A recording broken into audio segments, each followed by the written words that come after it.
सबसे पहले आप बेसिक फैक्ट छोटा मोटा पॉइंट देख लेते हैं, फिर हम लोग मेन पॉइंट पे आते हैं।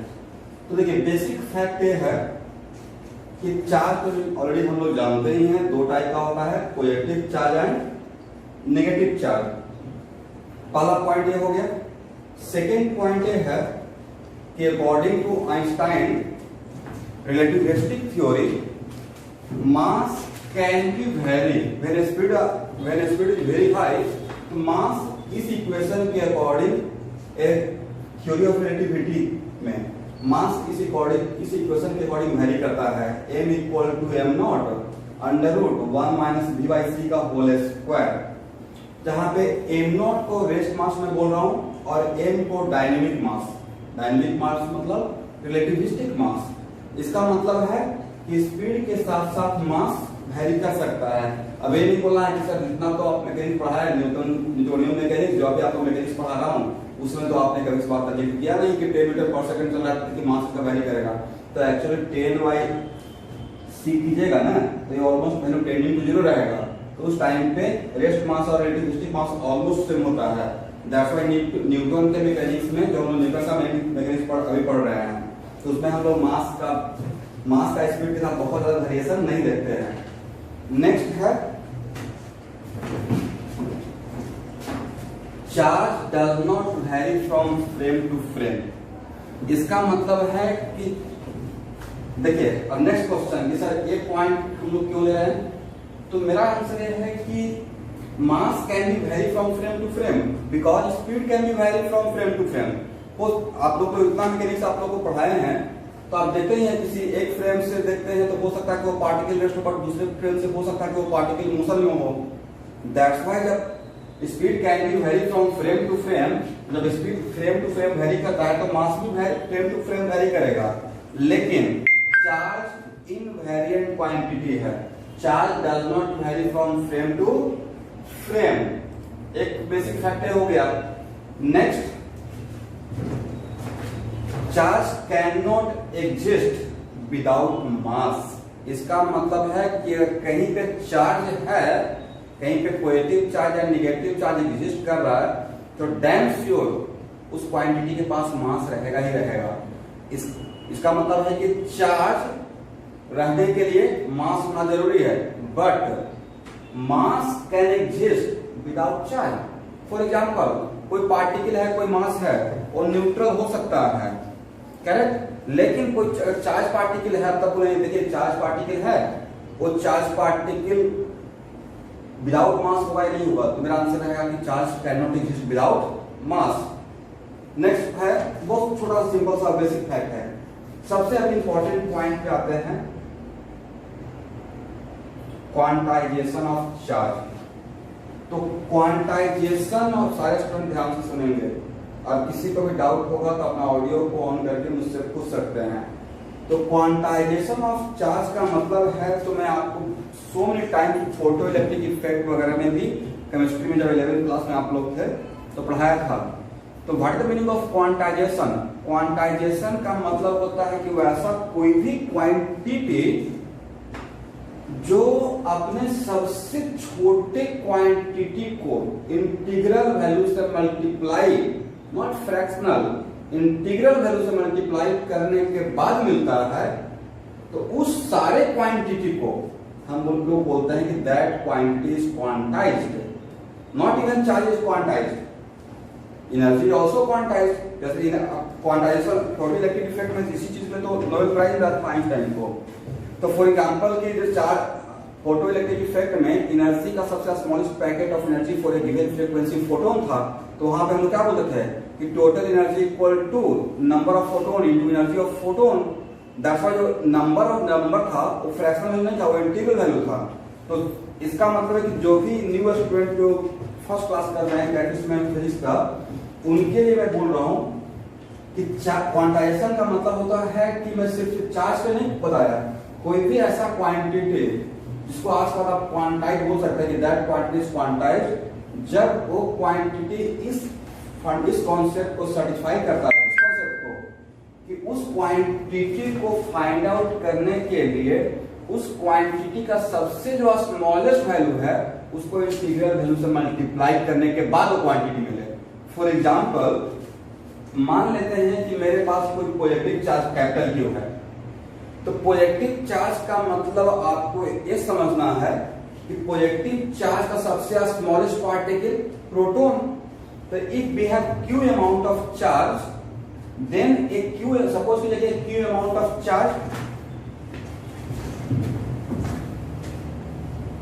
मान लीजिए कि मेरे पास जो q अमाउंट ऑफ चार्ज है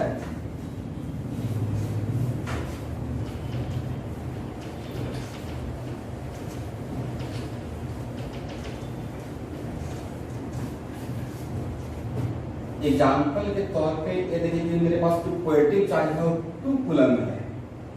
पॉइंट नोटेड, 2 कूलम चार्ज का कोई बड़ा सा आपको स्फीयर या गोला नहीं मिलेगा। नहीं देखिए 2 कूलम का गोला है या स्फीयर है, एक 2 कूलम चार्ज है। तो एक 2 कूलम चार्ज एक्चुअली किसका कलेक्शन रहा होगा?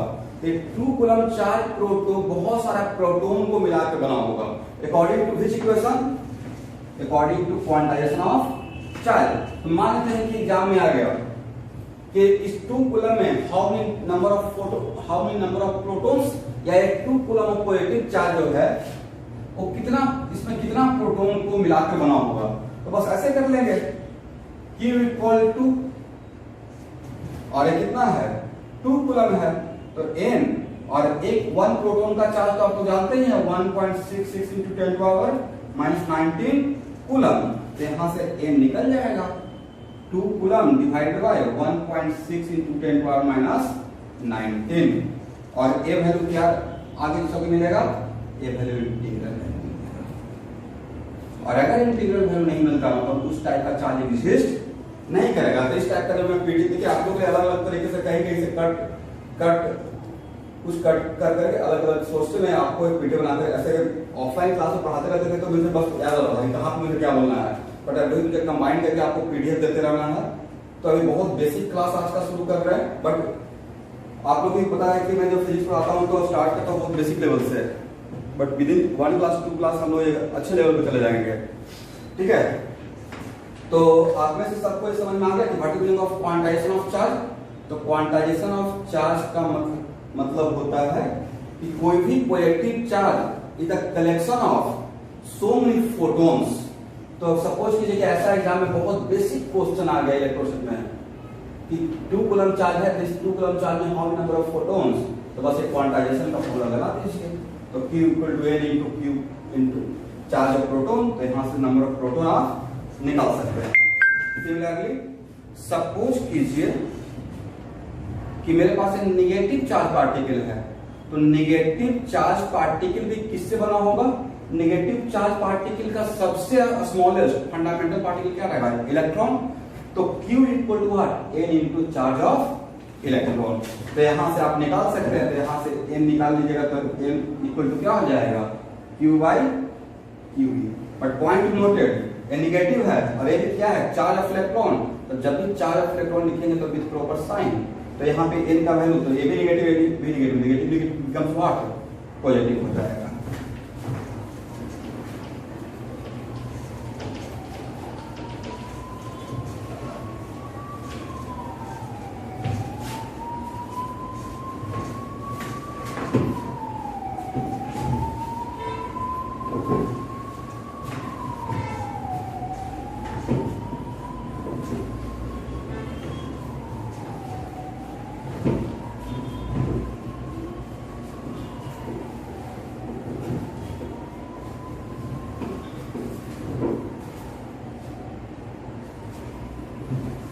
अब नेक्स्ट देखिए,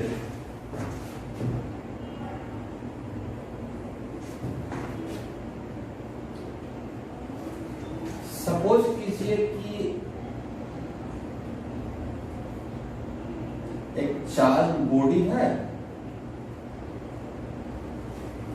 और जिसपे पॉजिटिव चार्ज है, इट इज पॉजिटिवली चार्ज। तो नेक्स्ट क्वेश्चन मैं अगर आपसे पूछूं, देखिए पॉजिटिवली चार्ज कैसे हुआ? तो पॉइंट टू नोटेड, प्रोटॉन कहां प्रेजेंट रहता है? तो प्रोटॉन प्रेजेंट रहता है न्यूक्लियस में, तो क्या प्रोटॉन का ट्रांसफर होगा? नहीं होगा। इसका मतलब है कि अगर कोई भी चार्ज बॉडी पॉजिटिवली चार्ज है, इसका मतलब है कि ये जब न्यूट्रल रहा होगा ना, ये जब न्यूट्रल रहा होगा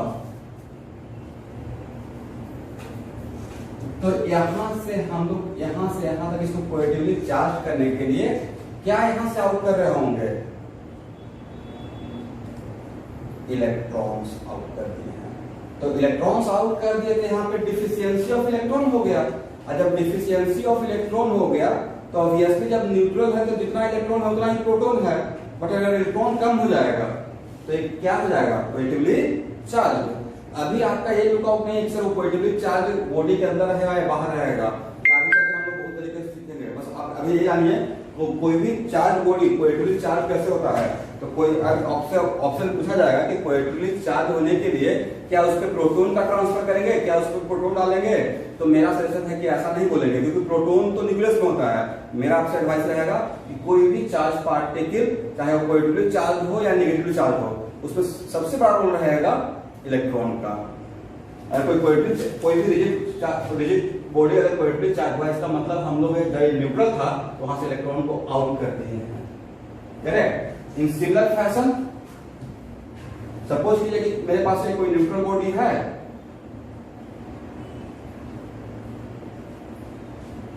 और यहां पे इस न्यूट्रल बॉडी पे नेगेटिव चार्ज आ गया,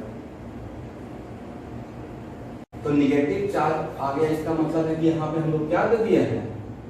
इलेक्ट्रॉन्स दे दिए हैं किसी दूसरे जगह से। अब इलेक्ट्रॉन का ट्रांसफर, एक चार्ज का ट्रांसफर होने का आप लोग देखते होंगे सो मेनी प्रैक्टिकल लाइफ में कैसे फॉर्म करते हैं, और पेपर ऐसे किया जाए तो अट्रैक्ट करता है। बचपन में हम लोग बहुत सारा काम ऐसा करते थे, ठीक है। तो इसका मतलब है कि चार्ज का ट्रांसफर, छोटा छोटा पॉइंट उसको लिख लीजिएगा, उसमें बहुत बड़ा उसमें इंपॉर्टेंस नहीं है। तो चार्ज का ट्रांसफर होने का होना तो मोड बाई फ्रिक्शन भी हो सकता है। फ्रिक्शन एक बॉडी को दूसरे बॉडी से कीजिएगा, रब कीजिएगा, तब भी चार्ज का ट्रांसफर होगा। तो उन सारे पॉइंट पे हम लोग को ज्यादा नहीं आना है। मेन पॉइंट है कि कोई भी चार्ज पार्टिकल, चाहे पॉजिटिव चार्ज पार्टिकल हो या नेगेटिव चार्ज पार्टिकल हो, तो वो चार्ज पार्टिकल चार्ज कैसे होता है, उसमें सबसे बड़ा रोल किसका रहेगा? तो कोई पॉजिटिव चार्ज पार्टिकल है तो वहां भी इलेक्ट्रॉन का ही रोल था, कोई नेगेटिव चार्ज पार्टिकल है तो वहां भी इलेक्ट्रॉन का। इसका मतलब एक बॉडी से दूसरे बॉडी पे हम लोग किसका ट्रांसफर करेंगे? इलेक्ट्रॉन का ट्रांसफर करेंगे, प्रोटॉन का ट्रांसफर नहीं करेंगे। बिकॉज प्रोटॉन कहां प्रेजेंट रहता है? न्यूक्लियस में।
चलिए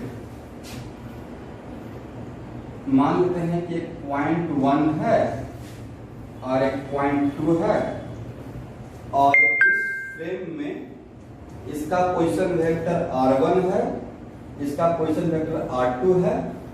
तो यहां से यहां जो ए एरो है, इस एरो को हम लोग क्या पढ़ेंगे?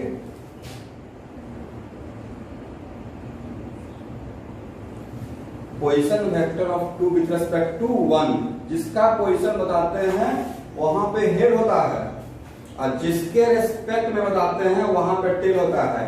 तो ये जो एरो है इसका हेड 2 की तरफ है, तो ये क्या हो गया? Position vector of 2 with respect to 1। Correct है ना? या भूल गए vector?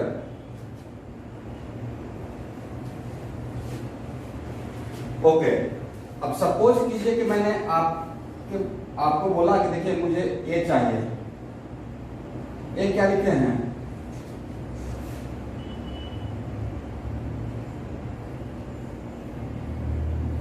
Unit vector of this vector, unit vector of this vector, unit vector of R21।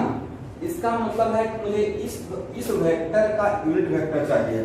तो यूनिट वेक्टर को लिखने का तरीका क्या था, यूनिट वेक्टर किसी भी वेक्टर का क्या रिप्रेजेंट करता है, देखिए हर वेक्टर का एक रिप्रेजेंटेटिव होता है जो उसके डायरेक्शन को बताता है, ठीक है। हर वेक्टर का एक रिप्रेजेंटेटिव रखा गया है जो उसका डायरेक्शन को इंडिकेट करेगा।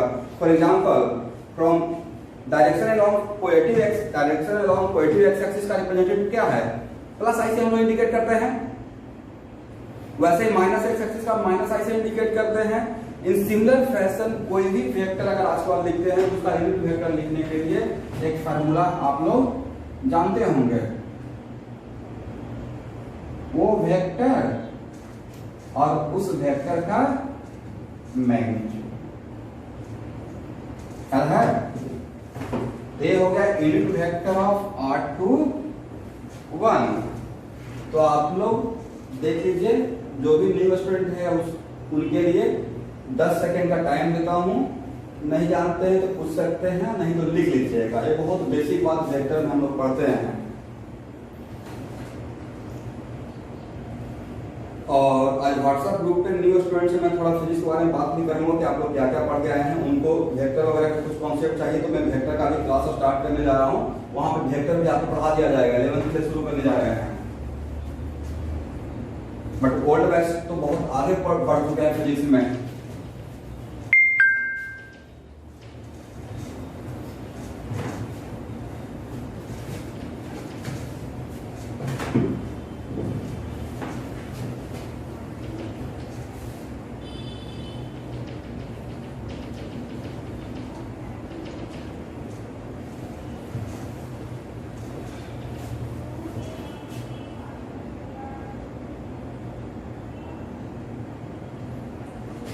बहुत आराम से देखिएगा, पूरे इलेक्ट्रोडायनेमिक्स का बैकबोन है इलेक्ट्रोस्टेट, बहुत तरीके से पढ़ाता हूँ।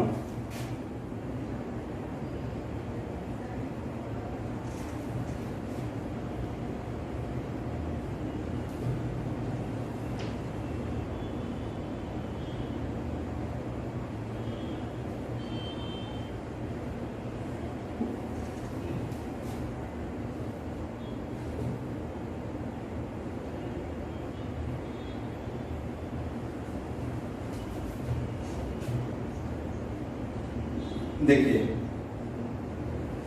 तो नेक्स्ट क्वेश्चन बोलेंगे सर एक कौन सा नया बात बोल रहे हैं, तो सब लोग जानता है, बट मैं छोटा छोटा पॉइंट से भी ये लोगों का प्रॉब्लम सॉल्व करता हूँ। तो सबसे पहले आज के बाद like charge particle repel to each other and unlike charge particle attract to each other. तो सबसे पहले like charge particle repel to each other and unlike charged particle attract to each other। तो repel का मतलब है कि repulsion में एक दूसरे के टुवार्ड्स रहेगा या एक दूसरे से अवे रहेगा।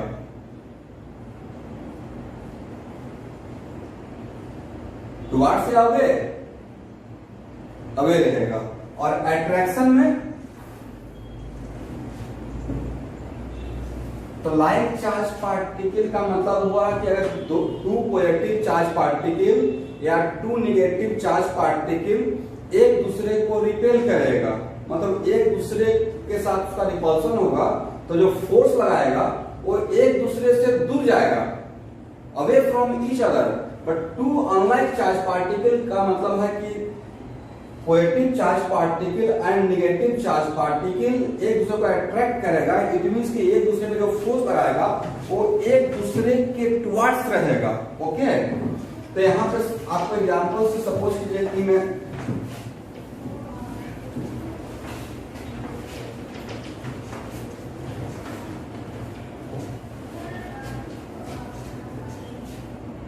सपोज कीजिए कि Q1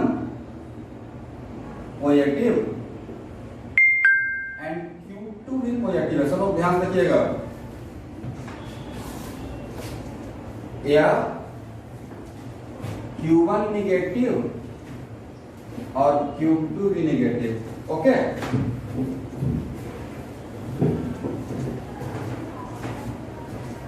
तो Q1 पॉजिटिव, Q2 पॉजिटिव या Q1 निगेटिव, Q2 निगेटिव। इसको मोबाइल क्लास किए हुए हैं बाकी से कर दीजिए। ओके, तो सपोज कीजिए कि Q1 है और Q2 है, करेक्ट। इसके बीच में कोई डिस्टेंस मान लीजिए कि R है, ठीक है। तो यहां पे रिपल्सन होगा, तो सबसे पहले आपको एक पॉइंट में लिखवा दूंगा और एक कूलम्ब्स लॉ का पार्ट बन जाएगा, ठीक है। यहां से लोग कूलम्ब्स लॉ का धीरे धीरे करके शिफ्ट होंगे। तो रिपेल का मतलब है कि directly away from each other. इसका मतलब ये हुआ कि कोई भी like charge particle like both are positive and both are negative, तो वो दोनों चार्ज पार्टिकल एक दूसरे पे जो फोर्स लगाएगा वो एक दूसरे से दूर जाएगा, अवे जाएगा। लेकिन अबे तो ये भी तो हो सकता है क्वेश्चन में सर हाँ दूर तो जाए, ये भी तो दूर ही जा रहा है। बट मेरा आंसर रहेगा कि आज का कोई भी दो चार्ज पार्टिकल एक दूसरे पे फोर्स लगाएगा तो वो फोर्स का डायरेक्शन उन दोनों चार्ज पार्टिकल को ज्वाइन करने वाले लाइन के अलोंग रहेगा। अलोंग का मतलब पास भी हो सकता है, दूर भी हो सकता है। तो जो भी फोर्स कोई भी दो चार्ज पार्टिकल एक दूसरे पे जो फोर्स आएगा, चाहे वो लाइक चार्ज पार्टिकल हो या अनलाइक चार्ज पार्टिकल हो, डजंट मैटर। लेकिन उस चार्ज पार्टिकल का जो फोर्स का एरो रहेगा वो ऑलवेज किस लाइन के अलोंग रहेगा, चाहे दूर अवे या टुवर्ड्स, बट उन दोनों चार्ज पार्टिकल को ज्वाइन करने वाले लाइन के अलोंग होता है। इसका मतलब आज के बाद if any two charge particle apply force to each other, then what the direction of force? Force are along the line joining these two charge particle. इसका मतलब Q1 Q2 पे जो फोर्स अप्लाई होगा, तो अगर रिपल्सन हो या attraction हो, जो भी रहेगा, लेकिन इस लाइन के अलोंग ही रहेगा, इस तरीके से नहीं होगा। समझ में आ गया स्टूडेंट? ओके, पहला चीज। नेक्स्ट हम लोग एग्जाम्पल लेके चल रहे थे कि both are like charge particle. तो सपोज कीजिए कि यहां पे Q2 पे कौन फोर्स लगा रहा है? Q1। दैट्स व्हाई इसको हम लिखते हैं force on 2 due to 1। But repulsion है, तो हम लोग इस वेक्टर को टुवर्ड्स दिखाते हैं या अवे दिखाते हैं? अवे दिखाएंगे। इन सिमिलर फैशन अब Q1 पे जो फोर्स रहेगा तो उसको लिखेंगे फोर्स ऑन 1 ड्यू टू 2। इसको भी क्या दिखाएंगे? तो मैं रिपल्सन में की पॉइंट क्या बोला कि रिपल्सन में ऑलवेज एक दूसरे से दूर, अवे। दैट्स व्हाई मैंने फोर्स ऑन 1 ड्यू टू 2 को इधर दिखाया और फोर्स ऑन 2 ड्यू टू 1 को इधर दिखाया, करेक्ट। अब चलिए आप लोग को न्यूटन्स थर्ड लॉ पढ़ाया हूं। न्यूटन्स थर्ड लॉ क्या है? न्यूटन्स थर्ड लॉ है कि एक बॉडी दूसरे बॉडी पे जितना बड़ा फोर्स लगाता है, पहला बॉडी एक बॉडी दूसरे बॉडी पे जितना बड़ा फोर्स लगाएगा, फर्स्ट बॉडी सेकंड बॉडी पे जितना बड़ा फोर्स लगाएगा, सेकंड बॉडी फिर फर्स्ट बॉडी पे उतना ही बड़ा फोर्स लगाएगा। बट डायरेक्शन क्या रहेगा? Just opposite. ओके, तो बताइए Q2 पे किसने फोर्स लगाया? Q2 पे Q1 ने फोर्स लगाया। तो इन सिमिलर फैशन Q1 पे भी तो Q2 लगाएगा according to which law? Newton's third law. इसका मतलब नेक्स्ट क्वेश्चन की सर इसका एप्लीकेशन क्या होगा? इसका इतना अल्टीमेट एप्लीकेशन है, आपको दिखाऊंगा कि बहुत सारा ऐसा प्रॉब्लम इलेक्ट्रोस्टैटिक में होता है कि अगर न्यूटन्स थर्ड लॉ को अगर याद नहीं कीजिएगा तो वो प्रॉब्लम बनेगा 3 पेज में, और अगर एक कॉन्सेप्ट पता रहेगा तो हाफ पेज बन जाएगा। तो यहाँ पे छोटा सा ही बात है, लेकिन नेक्स्ट क्वेश्चन सर हम लोग भी कैसे करेंगे? तो आप लोग होगा ही नहीं, जब मैं प्रॉब्लम लाऊंगा तो वहाँ पे बताऊंगा। देखिए यहाँ पे ऐसा हो रहा है तो इतना लेंदी जा रहा है, लेकिन यहाँ पे न्यूटन्स थर्ड लॉ अगर हम लोग अप्लाई कर दें तो 2 मिनट बच जाएगा, क्वेश्चन को सॉल्व कर लेंगे। दैट्स व्हाई इसका मतलब ये हुआ कि Coulomb's law also obey Newton's third law.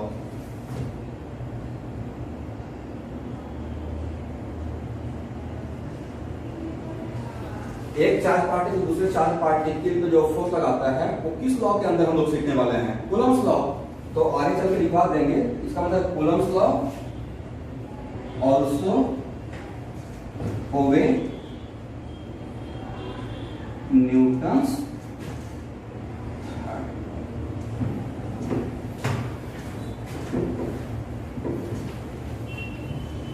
तो अब यहां देखिए, सपोज कीजिए कि इसको अगर आप एक्शन कहते हैं तो इसे क्या बोलिएगा? रिएक्शन। तो ए और ए आपस में क्या हो गया? एक्शन एक्शन रिएक्शन कपल हो जाएगा। और न्यूटन थर्ड लॉ में जो हम लोग एक्शन रिएक्शन, तो आपको तो पहले से ही पता है, जिनको नहीं पता है वो आज के बाद उनको पता होना चाहिए कि action reaction does not apply on the same body. अगर एक्शन किसी और पे तो रिएक्शन किसी और पे। तो action reaction couple to different body पे अप्लाई होता है। तो एक नया बात ये सीखे कि हम लोग इसी, देखिए बहुत सारा चीज है कि आप जानते हैं, बट उसी को मैं क्या करूंगा थोड़ा अलग मॉडिफाई वे में आपको समझाऊंगा। तो ये चीज समझ में आ गया। इसका मतलब है कि कंक्लूजन ये हुआ कि टू लाइक चार्ज पार्टिकल, चाहे वो दोनों पॉजिटिव चार्ज हो या नेगेटिव चार्ज हो, वो एक दूसरे पे फोर्स लगाएगा और वो फोर्स एक दूसरे से दूर जाएगा, लेकिन दूर जो जाएगा अवे जाएगा, तो किस लाइन के अलोंग रहेगा? वो दोनों चार्ज पार्टिकल को ज्वाइन करने वाले लाइन के अलोंग रहेगा। करेक्ट है? ओके।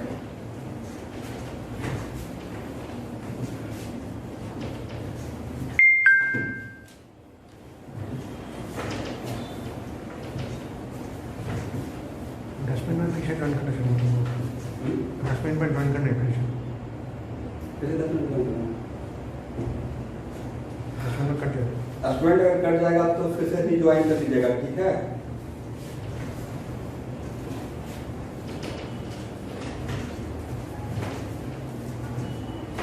नेक्स्ट, सपोज ये Q1 negative and Q2 positive. Correct? तो एक कैसा हुआ? ये अनलाइक चार्ज पार्टिकल। तो अनलाइक चार्ज पार्टिकल एक दूसरे को अट्रैक्ट करेगा, लेकिन अट्रैक्ट किस लाइन के अलोंग करेगा? उन दोनों चार्ज पार्टिकल को ज्वाइन करने वाले लाइन के अलोंग।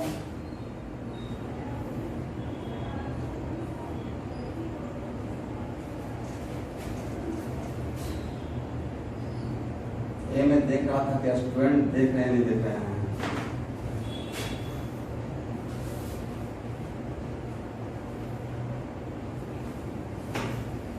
चलिए देखिए, तो अब मुझे ये बताइए कि न्यूटन थर्ड लॉ को फॉलो किया या नहीं किया?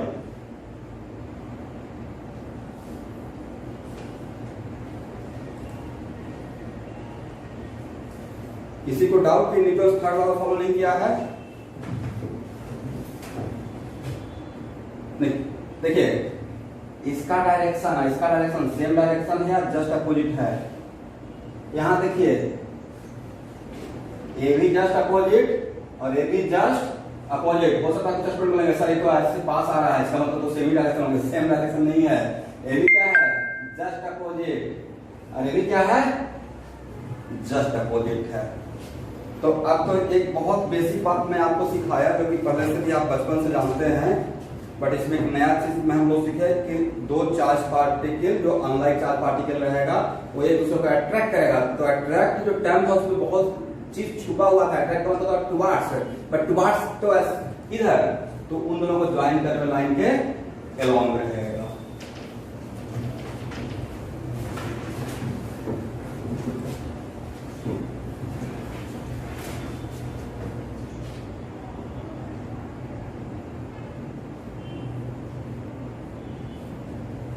आप लोग वेक्टर में पैरेललोग्राम लॉ वगैरह पढ़ के रेडी हो जाएगा। बहुत फेमस इनको होगा यहाँ पे। अधिका वेक्टर का कॉन्सेप्ट क्लियर नहीं है वो मुझे व्हाट्सएप करेंगे। ओल्ड बैच को व्हाट्सएप कर नहीं सकते हैं क्योंकि आपको वेक्टर का मास्टर बना दिए थे।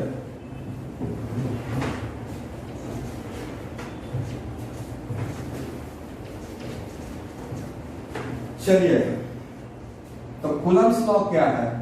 मान लेते हैं कि मेरे पास दो चार्ज पार्टिकल है Q1 एंड Q2। तो कूलम्स लॉ है किसी भी दो चार्ज पार्टिकल के बीच में जो फोर्स ऑफ एट्रैक्शन या रिपल्सन, दोनों बात मैं एक साथ बोल रहा हूं, मुझे नहीं पता कि what are character of Q1 and Q2। तो फोर्स ऑफ एट्रैक्शन या रिपल्सन और फोर्स ऑफ अट्रैक्ट और F12 का मैग्नीट्यूड या F21 का मैग्नीट्यूड डिफरेंट रहेगा या सेम रहेगा? सेम रहेगा ना, directly proportional to what? Q1 and product of Q1 and Q2। देखिए मैंने सही लिखा या गलत लिखा?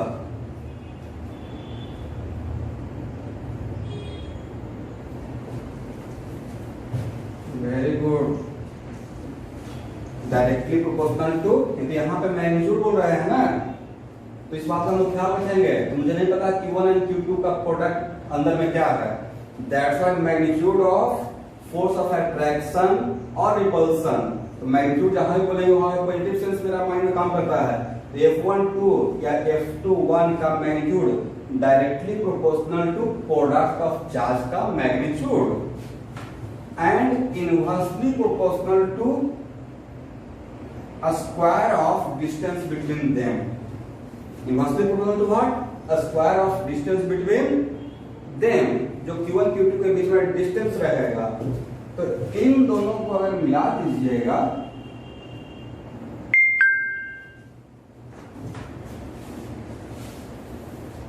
फ्रॉम फर्स्ट एंड सेकेंड, तो F12 या F21 क्या हो जाएगा? Q1 Q2 का मैग्नीट्यूड बाई R स्क्वायर।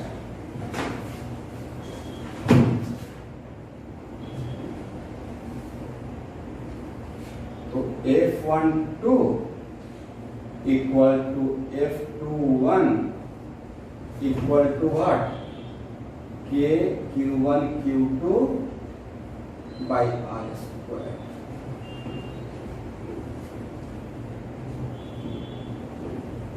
जहां पे K क्या है? 1 बाई 4 पाई एप्सिलॉन नॉट, और एप्सिलॉन होता है परमिटिविटी ऑफ फ्री स्पेस। अब ये लोग मुझे शायद परमिटिविटी ऑफ फ्री स्पेस थोड़ा दिन के बाद समझ में आएगा, जब कैपेसिटर वगैरह पढ़ाएंगे ना, तो वहां पे चीज आपको ज्यादा क्लियर हो जाएगा। What meaning of permittivity of free space अगर जाने कुछ होता होगा। और इसका वैल्यू पता है कितना होता है? 9 क्या? 9 into 10⁹ आम रहेगा, इमली रहेगा, क्या रहेगा? उसके बाद कुछ क्या कुछ नहीं रहेगा। ध्यान देखिए, एक K का वैल्यू मैं पूछ रहा हूं, K तो वैल्यू बता दिए।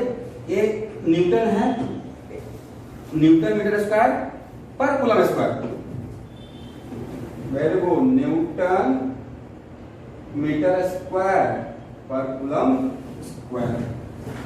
तो मुझे बहुत अच्छा फील हो रहा है कि आज फिजिक्स का क्लास इस सेशन में पहला क्लास मैंने स्टार्ट किया, और चांस की बात है कि आज ही 2 क्लास हो जाएगा।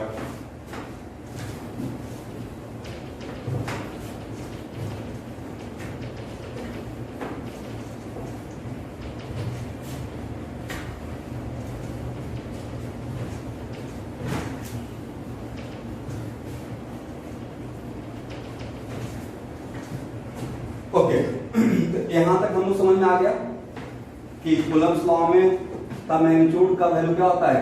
K Q1 Q2 का मैग्नीट्यूड बाई R स्क्वायर, जहां पे K है 1 बाई 4 पाई एप्सिलॉन नॉट, और इसका वैल्यू होता है 9 into 10⁹ न्यूटन पर मीटर स्क्वायर पर न्यूटन मीटर स्क्वायर पर coulomb square. Where epsilon naught what?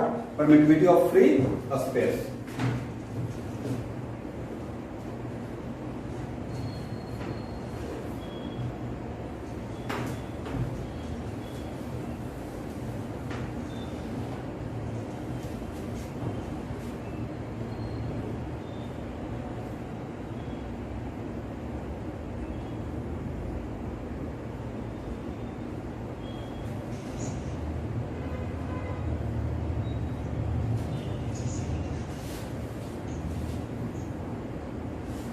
क्या नहीं आ रहा है?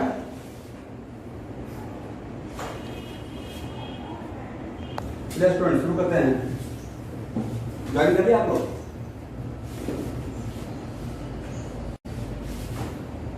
ओके, अब देखिए, अभी जो बताने जा रहे हैं उसको बहुत ध्यान से देखिएगा। ये थोड़ा बहुत आप लोग को कोऑपरेट करना पड़ेगा, मतलब इसमें जो जूम का है कट जाता है फिर ओपन होता है, तो क्या कीजिएगा, लाइफ यही है, इसमें हम लोग को भी चलना पड़ता है, आपको भी चलना पड़ेगा, उपाय नहीं है।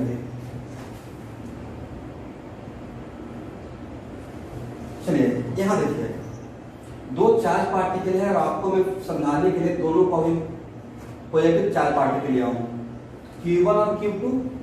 तो Q2 पे जो फोर्स रहेगा वो रहेगा F21 force on 2 due to 1, force on 2 due to 1। तो सबसे पहले बताइए कि ये जो है, अगर यहाँ पे 2 का पोजीशन 1 के रेस्पेक्ट में बताना है तो उसको बोलते हैं R21। तो दैट्स व्हाई मैंने इस एरो को क्या लिखा, यहाँ देखिएगा R21। और अगर 1 का पोजीशन 2 के रेस्पेक्ट में बताना है तो क्या लिखेंगे R12। और दोनों का बीच का डिस्टेंस अगर R है तो आप खुद बताइए R12 का मैग्नीट्यूड और R21 का मैग्नीट्यूड डिफरेंट होगा या सेम होगा? तो R12 और R21 दोनों का मैग्नीट्यूड क्या रहेगा, सेम रहेगा। अब नेक्स्ट आते हैं कि फोर्स क्या है, फोर्स एक वेक्टर क्वांटिटी है। तो किसी भी वेक्टर क्वांटिटी को लिखने के लिए दो ही रिक्वायरमेंट आपको सिखाया गया है। किसी वेक्टर क्वांटिटी को लिखने के लिए एक तो उसका मैग्नीट्यूड चाहिए और साथ में क्या लगाते हैं, उसका डायरेक्शन। और डायरेक्शन के लिए रिप्रेजेंटेटिव कौन होता है, unit vector. Okay, that's why मैंने a force on 2 due to 1 in vectorial form लिखने के लिए मैंने क्या लिखा, फोर्स ऑन 2 ड्यू टू 1 का मैग्नीट्यूड लिख दिया, करेक्ट। और उसके साथ में उस फोर्स का डायरेक्शन लगाया। तो नेक्स्ट क्वेश्चन के साथ आपने डायरेक्शन में ए क्यों लिख दिया, तो पहले ही आज ही पढ़ाया हूं कि दो लाइक चार्ज पार्टिकल के बीच में अट्रैक्शन होगा या रिपल्सन होगा, रिपल्सन होगा। तो रिपल्सन के लिए डायरेक्शन मेरा ए है, राइट। तो इस डायरेक्शन के लिए हम लोग इसको लेंगे, इस डायरेक्शन को तो किसी भी डायरेक्शन को दिखाने के लिए उस डायरेक्शन का कोई भी एक वेक्टर मिलता है तो उसका यूनिट वेक्टर हम लगा सकते हैं। किसी भी डायरेक्शन को बताने के लिए तो ये हो सकता है सर ये तो फोर्स था और आप डायरेक्ट यूनिट वेक्टर लगाते, यूनिट वेक्टर तो इसका ले लिए। तो मेरा क्वेश्चन है कि यूनिट वेक्टर में कोई यूनिट नहीं होता है, तो उस डायरेक्शन को बताने के लिए किसी भी वेक्टर का यूनिट वेक्टर का आप यूज कर सकते हैं। फॉर एग्जांपल मैंने फोर्स का मैग्नीट्यूड लिख दिया, बट उसका डायरेक्शन बताने के लिए मैं इस डायरेक्शन का यूनिट वेक्टर ले लिया, उससे कोई फर्क नहीं पड़ेगा क्योंकि मुझे डायरेक्शन ही तो बताना था। इस डायरेक्शन का यूनिट वेक्टर मैं इस वेक्टर की हेल्प से निकाल लिया, राइट। तो ए डायरेक्शन और ए डायरेक्शन डिफरेंट डायरेक्शन था या सेम डायरेक्शन था, सेम डायरेक्शन है। दैट्स व्हाई मैग्नीट्यूड तो मेरा ये था। अब मैग्नीट्यूड तो देखिए मैं मोटर से लिया हूं, अगर डिस्टेंस का स्क्वायर है तो पॉजिटिव रहेगा, तो ये जो सर्किल मेरा है वो तो पॉजिटिव क्वांटिटी है। इसमें मैंने क्या लगा दिया, यूनिट वेक्टर। इसके बाद लिख दिया this is what unit vector. And next तो फोर्स ऑन 2 ड्यू टू 1। अब बताइए अगर आपको प्रॉब्लम नहीं है तो क्या R के बदले इसका यूज कर सकते हैं, कर सकते हैं। Okay, K Q1 Q2 bye R21 का स्क्वायर और R21 बोलिए एक किसके बदले यूज किए, यूनिट वेक्टर, और ये क्या था मैग्नीट्यूड। और इस तरीके से F21 के लिए हम लोग क्या लिखते हैं, K Q1 Q2 by R21 का मैग्नीट्यूड का ए स्क्वायर है, और यहाँ पे तो क्या हो जाएगा Q R21। अब इस मॉडुलस के अंदर जो क्वांटिटी है इस मॉडुलस के अंदर का जो क्वांटिटी है वो देखिए पॉजिटिव क्वांटिटी है या नेगेटिव क्वांटिटी है। देखिए मुझे मॉडुलस को हटाकर फॉर्मूला डेवलप करना है। जो एग्जांपल मैं लेके चल रहा हूँ उस एग्जांपल के रिस्पेक्ट में बात कर रहा हूँ। तो मॉडुलस के अंदर पॉजिटिव क्वांटिटी है,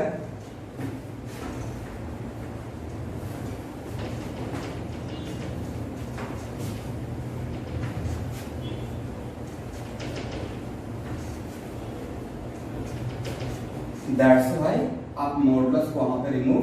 बट जब भी स्टूडेंट से सजेशन है कि जब भी आप मॉडुलस को हटाना चाहते हैं तो प्रॉपर उसके अंदर का साइन को केयर करके हटाइएगा, ठीक है। बट यहाँ पे मेरा दोनों Q1 and Q2 both are positive, that's why K Q1 Q2 R21 का Q R21 और K का वैल्यू क्या था 1/4 पाई epsilon not Q1 Q2 R21 का Q R2।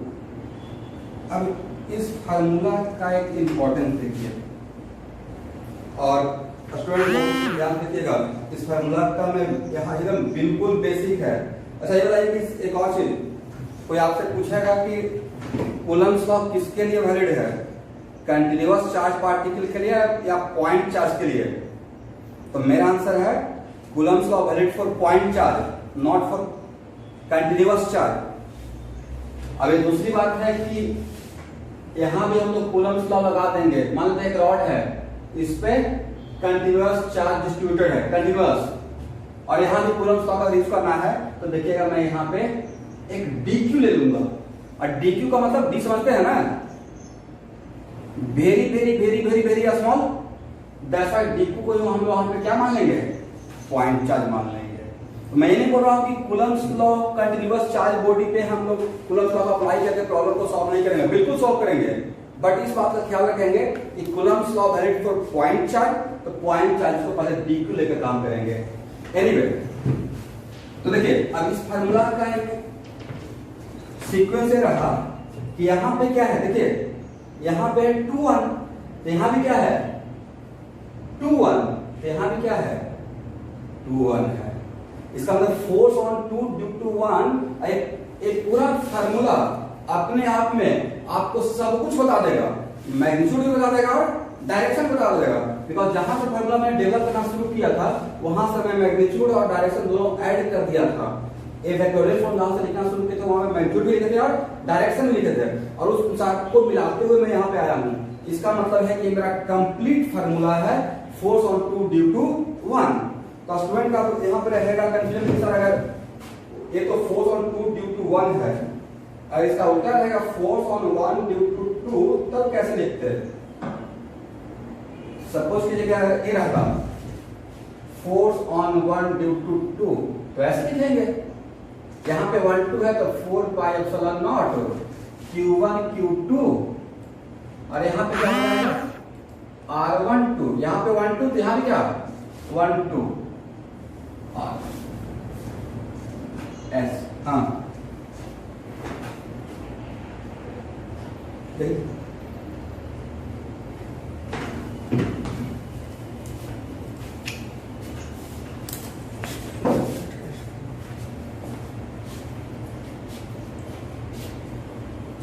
Yes, sir.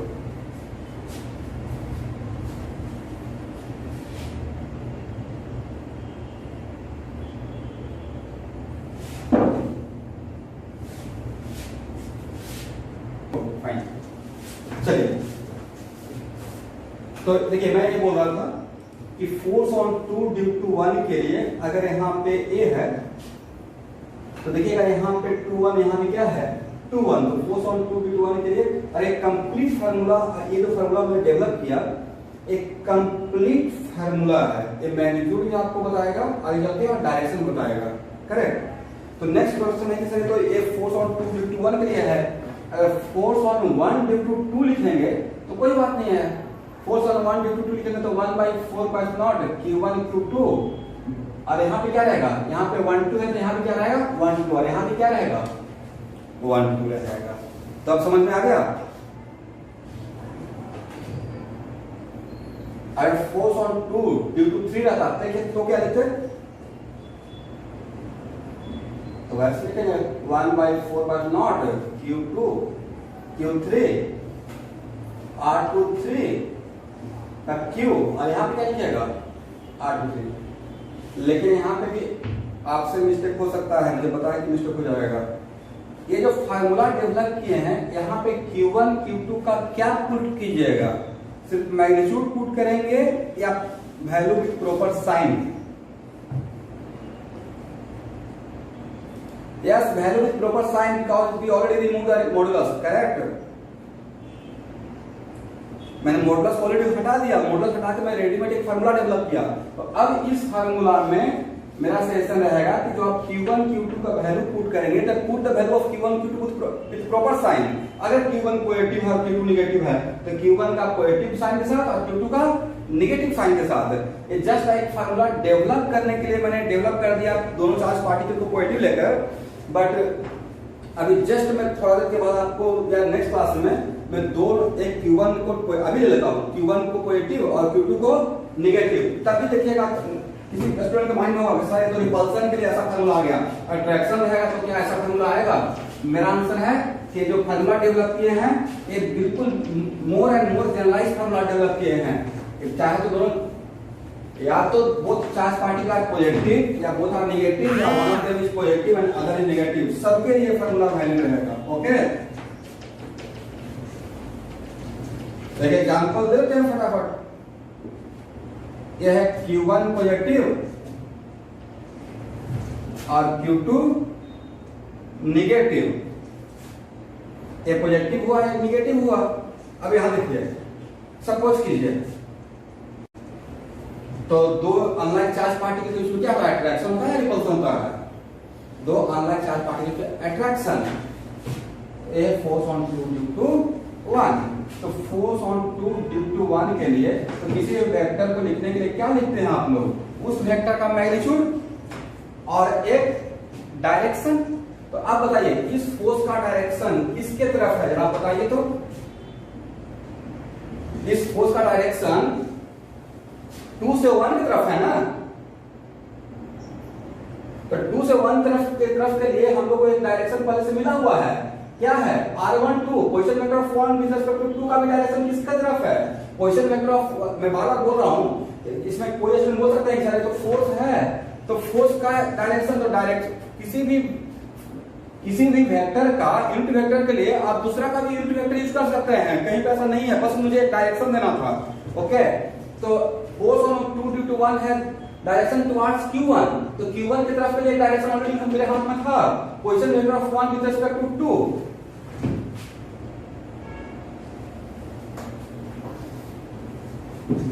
तो एक क्या हो जाएगा के Q1 Q2 R स्क्वायर और R12 को क्या लिखे? Unit vector of 1 with respect to 2 को क्या लिखेंगे? R12 बाय R12 का मैग्नीट्यूड, करेक्ट। और आपको जस्ट अभी बताए थे 1-2 का मैग्नीट्यूड और 2-1 का मैग्नीट्यूड डिफरेंट है या सेम है? सेम है।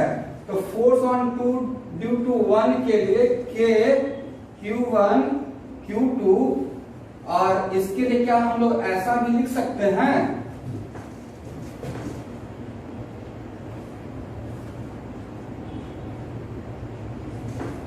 ठीक है ना? देखिए तो यहां पे अभी बहुत सारे स्टूडेंट माइंड चल रहा होगा कि सर यहां तो 2-1 लिखे थे, सॉरी यहां तो 2-1 तो यहां भी 2-1 बट यहां तो 1-2 आ गया। तो कोई बात नहीं है, घबराने की रिक्वायरमेंट नहीं है। R12 और R21, तो अब यहां देखिएगा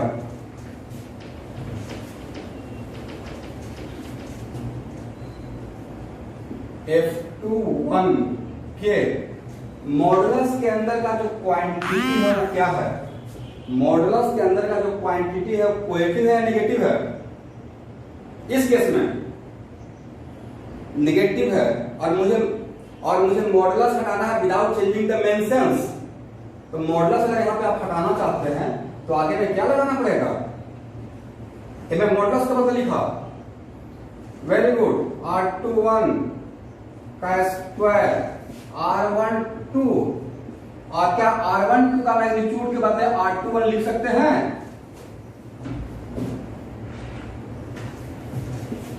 ओके। और आप बताइए कि आपको वेक्टर में आज से एक आध साल पहले जब आप प्रैक्टिस में आए थे तो बताया थे कि किसी भी वेक्टर को अगर -1 से मल्टीप्लाई करते हैं तो उसका डायरेक्शन जस्ट अपोजिट हो जाता है। तो r12 को अगर -1 से मल्टीप्लाई कर दिया जाए तो ये क्या बन जाएगा? तो इस माइनस को यहां पर दे दीजिए।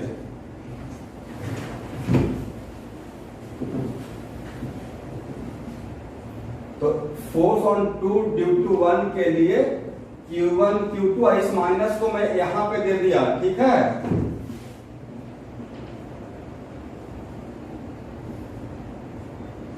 तो अब बताइए, दो सेम चार्ज पार्टिकल और one of the end both opposite charge particle, दोनों के लिए फार्मूला अलग डेवलप हुआ या सेम ही फार्मूला है? 2-1, 2-1 एंड 2-1। तो नेक्स्ट किसी स्टूडेंट को माइंड चलो सर ये तो मतलब डायरेक्शन का उल्टा पुल्टा जाएगा, बिल्कुल नहीं होगा। अब यहाँ पे Q1 Q2 का विथ प्रॉपर साइन अगर वैल्यू पुट करेंगे तो वैल्यू जब पुट कीजिएगा तो देखिए अभी भी आपको डायरेक्शन बिल्कुल, ये फार्मूला आपको डायरेक्शन बिल्कुल परफेक्टली करेक्ट बताएगा। करेक्ट इसलिए बताएगा कि एक्चुअल में ये जो क्वांटिटी है वो अपने आप में निगेटिव क्वांटिटी है, राइट। तो जब वैल्यू पुट कीजिएगा तो वो निगेटिव, जब ये पूरा जब इसका पूरा वैल्यू निकालेंगे तो आगे में इसके कारण एक निगेटिव रहेगा। वो निगेटिव इसको, इसके डायरेक्शन को क्या बना देगा? जस्ट दिखने में लग रहा है this one looks like r21। ये लग रहा है कि हाँ force on 2 due to 1 away from 2 जा रहा है, अवे फ्रॉम 1 जा रहा है, बट ये r21 में आगे से इसका निगेटिव आएगा। ये जब यहाँ पे value of given to with proper sign put करेंगे तो एक्चुअली जो डॉटेड सर्किल में बनाया इसके अंदर एक निगेटिव छुपा हुआ है, क्योंकि दोनों अपोजिट चार्ज पार्टिकल है। इसका निगेटिव इसके डायरेक्शन को क्या कर देगा? उल्टा कर देगा। That's why this is a complete formula. इस फार्मूला को अगर आप यूज करते हैं तो इस फार्मूला से आपको मैग्नीट्यूड भी मिलेगा और डायरेक्शन भी मिलेगा, दोनों। इसका मतलब है कि चाहे तो दोनों चार्ज पार्टिकल पॉजिटिव हो या निगेटिव हो, आपके लिए एक बहुत बढ़िया फार्मूला। और इस फार्मूला का मैं आगे पूरा इलेक्ट्रो स्टूडेंट विग्रसली यूज करूंगा। तो ये हम लोग को आज के बाद, देखिए आज का क्लास बहुत बेसिक लेवल से शुरू किया हूं। जस्ट मैं आज बताया हूं कूलम्स लॉ में एक्चुअली इसका क्वालिटी क्या है, फार्मूला कैसे हम लोग डेवलप किए हैं। नेक्स्ट क्लास में इसका, अब देखिए यहाँ पे नेक्स्ट क्लास का थोड़ा सा हिंट देता हूं। R21, तो R21 को तो हम लोग ऐसे में तो लिख सकते हैं ना, R2 माइनस R1। और R2 क्या लिखेंगे? X2i plus y2j plus z2k।